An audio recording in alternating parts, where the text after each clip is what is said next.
Okay, so good afternoon. Thank you, Scott. First of all, I want to thank to the organization for selecting my work as a talk.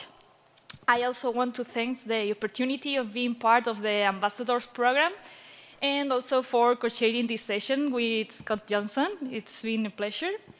And I work as a postdoc at the University of Seville, and I'm here because I want to present you for the first time a new project that we are developing in our group.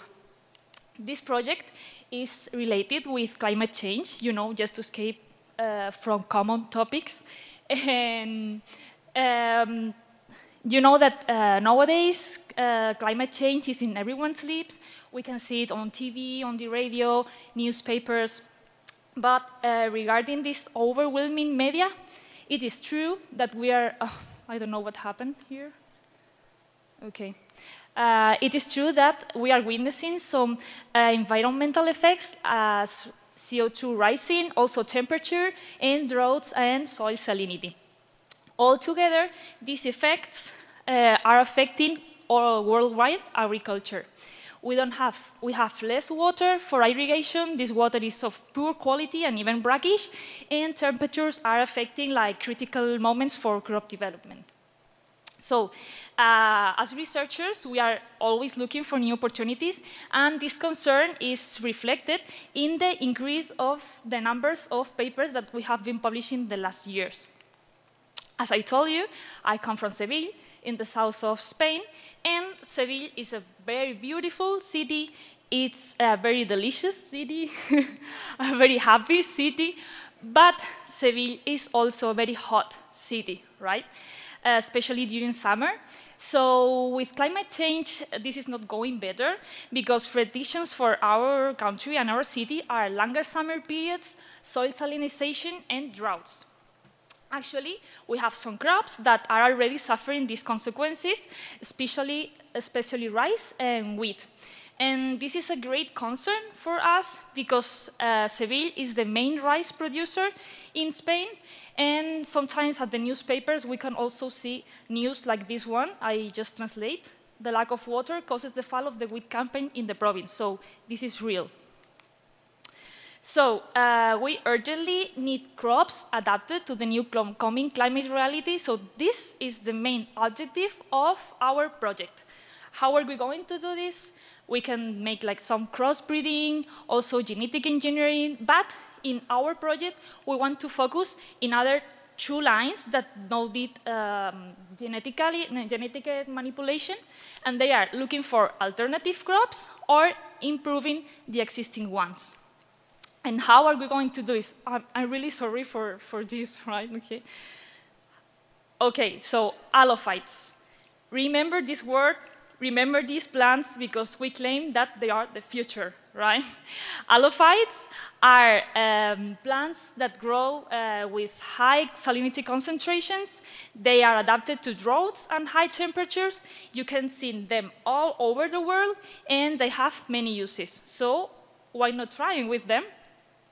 In Spain, there is a good news, and it is that we have kilometers of salt marshes, of high salinity salt marshes, as you can see here in the video, and here many halophytes grow. So, for our project, we have now the first piece of the main idea, so halophytes. But we wanted to go even farther. So we said, okay, are roots alone in the soil? And the answer is that no. They live with many organisms, for example, bacteria. Okay? These bacteria are interacting all the time with roots, and some of them are known as plant growth promoting Rhizobacteria. These bacteria can benefit plant growth or even help plants to face stress. And that's why these bacteria, called PGPR, have been considered for using in agriculture because they can improve crops, they can improve resistance, adaptation, or even yield. And specifically, Halophyte PGPR may be used to improve interesting halophytes properties, or on the other hand, other non-halophyte plants. that usually grow in brackish soils, for example, wheat, rice, or peanut. Anyway, in both cases, these bacteria are used as inoculants in the soil, and they are better known as biofertilizers. Okay, and here is where I come into play in the project.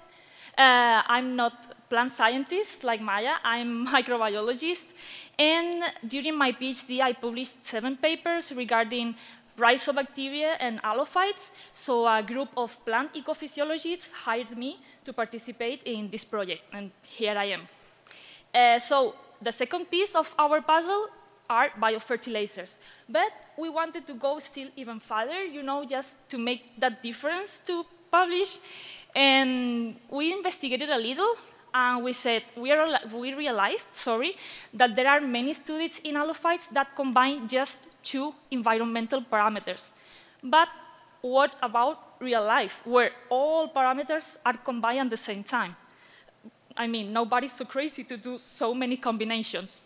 So we said, okay, let's do it. So our third piece of the puzzle are synergies. Okay, so we have this, we planned this idea for the project.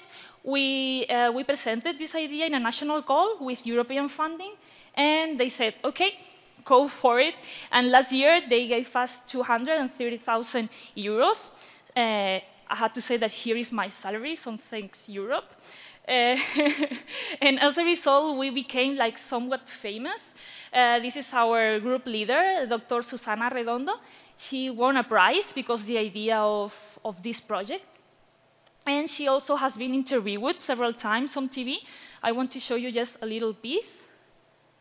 Las plantas halófitas son plantas que crecen en zonas con altas salinidades como la zona de marismas mareales, ¿no?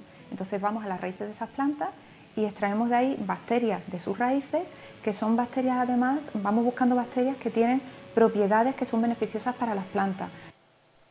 Okay, that's what I said.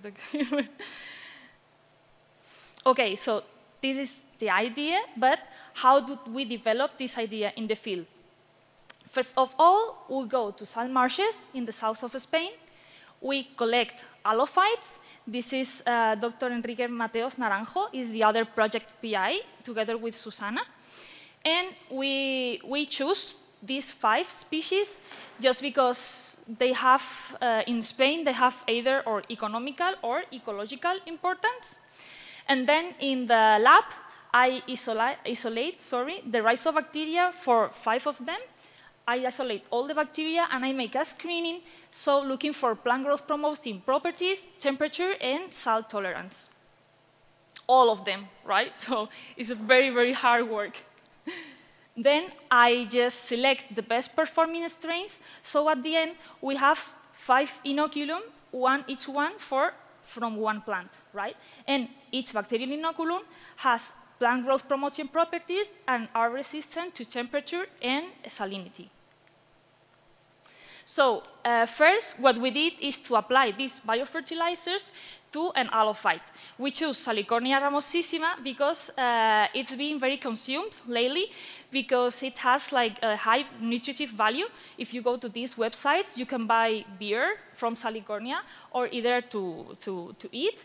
Actually, a couple of weeks ago, I went to the center of Seville to have lunch, and in the menu, I could see fish with Salicornia. So I ordered it, and here you are. So I mean, it's real. You can eat in restaurants. We mixed all these parameters, so lots of treatments. And with these treatments, we did first a germination assay, developed in these chambers. So each chamber has a treatment. And also we did the same treatments in ground plants under the chambers. So that's it. And at the end of the experiment, we make lots of measures, like, for example, height of plants, weight. Sorry, this could be waiting.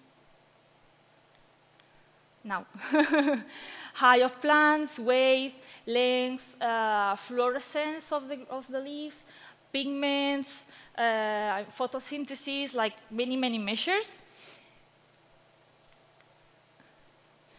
I can give you just these results at a glance. Sorry for the simplicity of the results, but they are still working in analyzing the results.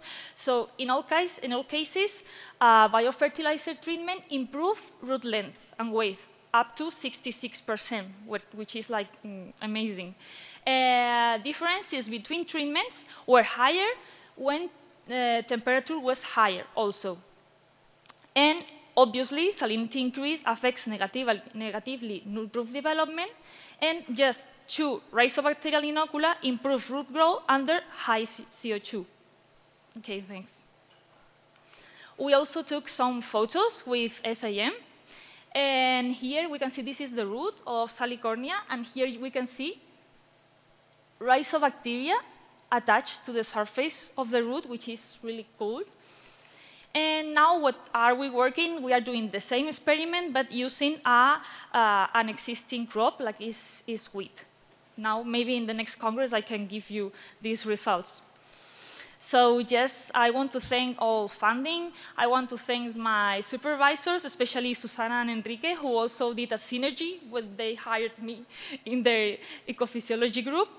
My daily co-workers, and the Student Ambassadors Program, and my ambassador mates for such an amazing experience. And remember that it's not the strongest of the species that survive, but the one most responsive to change. Thank you, toda, shukran, gracias.